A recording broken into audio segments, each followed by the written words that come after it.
que a liberdade é relacional, existen tanto a confrontas co resto das persoas, se non é soidade. Ir ao show, facer o que quero e non responsabilizarme, iso é soidade. E a liberdade é unha elección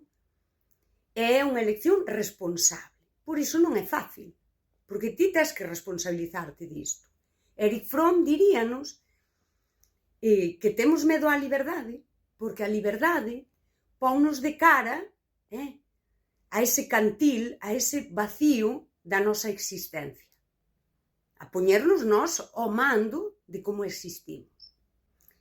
Porque a liberdade tamén require desobediencia. Así que para ser libre tes que cuestionar todo o tempo todo o que che chega. ¿Sí? Vale. Daquela, eu agora elexín a liberdade. Atravesei ese medo. E agora xa me vinculo coas outras persoas en liberdade. Deixo-as libres, deixo-as ser, como queiran, como elixan. O meu pensamento é, ese eu, ou calquera persoa, cando estás nese punto de liberdade, estou poñendo as outras persoas de cara á súa liberdade. Ti agora estás vinculada, pero ti non tentas cambiar as persoas, para nada. Ti non lle dis como deben de ser, nin incluso para ti. Ti dis como ti és, como a ti as cousas que a ti che gustan, as cousas que che molestan. E aí xa deches toda a túa información de persoa libre. E agora a outra persoa ten que ser libre. E aí, digo eu e pregúntome, estamos poñendo, ainda que a persoa non sexa quen de verbalizalo como eu digo, estamos poñendo as outras persoas de cara a ese cantil, a ese vacío existencial, a ter que decidir libremente que fan? Eu digo que sí. Por iso, moitas veces eu digo, as persoas libres sempre están rodeadas de outras persoas libres. E por iso moitas veces digo, as persoas libres damos medo.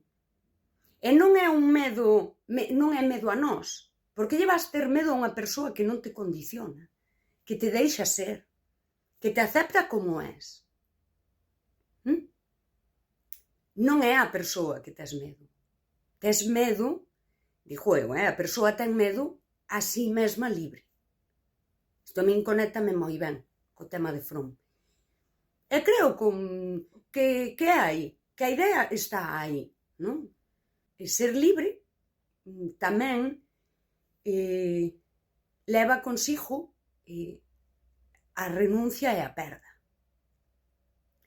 Tes medo á liberdade.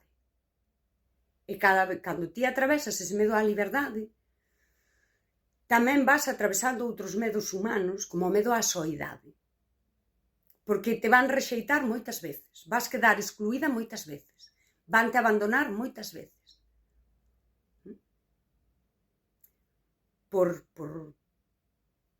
Para dicilo así, fuxen de si mesmos, da súa liberdade.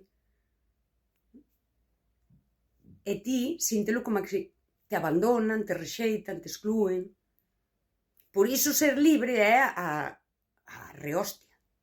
Estar sempre enfrontando todos os medos. Falar do medo á liberdade sería incluir todos aqueles medos que se falou amplamente na filosofía e que se fala na psicoloxía, non? Todos eses medos humanos. Quizais se poderían resumir en que temos medo á liberdade.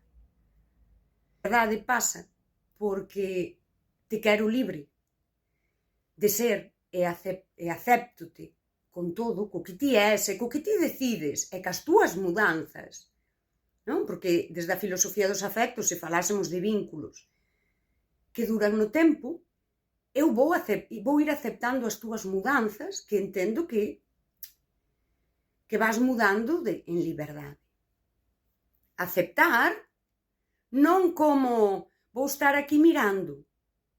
Pois o mellor, aceptarte trae consigo unha especie de autoaceptación e de aceptación da vida, non?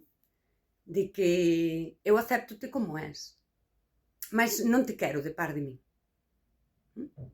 E isto é que non sei se se entende moi ben, pero xusto acepto que és así, máis que acepto-te, sería un acepto que és así, mais eu non te quero de par. A min iso non me vale. E non quero mudarte. Por iso, xa está, xa foi. Sería unha idea un pouco de eu non me vinjo, eu non fago algo que é correctivo, non? Estas dinámicas de manipulación a veces son correctivas. Nesa violencia estructural que hai na sociedade, esas exclusións, eses abandonos, eses rexeitamentos, a veces parciais, son correctivos, son manipulación. Daquela, eu como persoa libre, agora acepto que ti és así, e a min ao mellor isto non me gustou, eu non aplico un correctivo. Porque eu son libre. Eu non mudo as persoas, non lles pido que muden, non as condiciono, acepto que son así, e logo decido libremente se me vales, non me vales, se isto vai ou non vai. Iso é liberdade.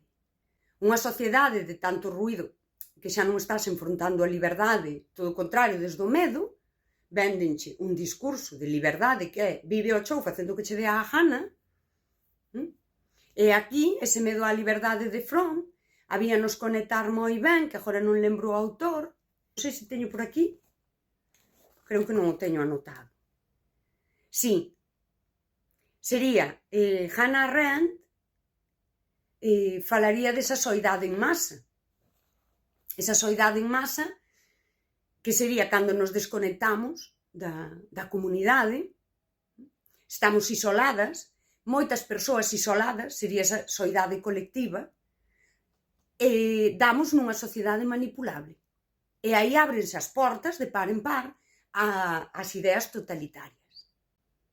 Aquí poderíamos conectar esa idea do medo á liberdade, para non poñerme de cara ao cantil que é afrontar con todo a responsabilidade da miña existencia, coller a mensaxe social de falsa liberdade, vai to chou, non te responsabilices, porque a mensaxe social doxe de liberdade é non te responsabilices, queres ir, vai, non queres ir, non vas, que che aporta, veña, que crees que xa non che aporta, que ven unha persoa e diste, igual que me aportan máis, é un vivir o chou, a nivel afectivo.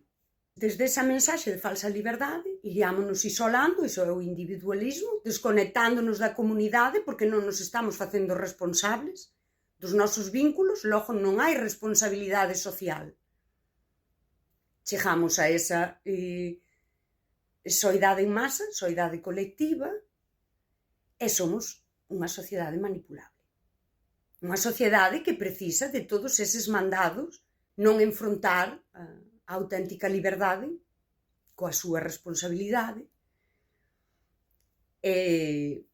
onde collemos o discurso este de liberdade, collemos calquera cousa que nos chegue. E aí, volvo a recomendar sempre ler a Fromm, O medo á liberdade, e se así de entrada non se quere ler o ensaio inteiro, ler o capítulo da psicoloxía do nazismo, onde el describe bastante ben o que andaba na sociedade da Alemanha pre-nazi.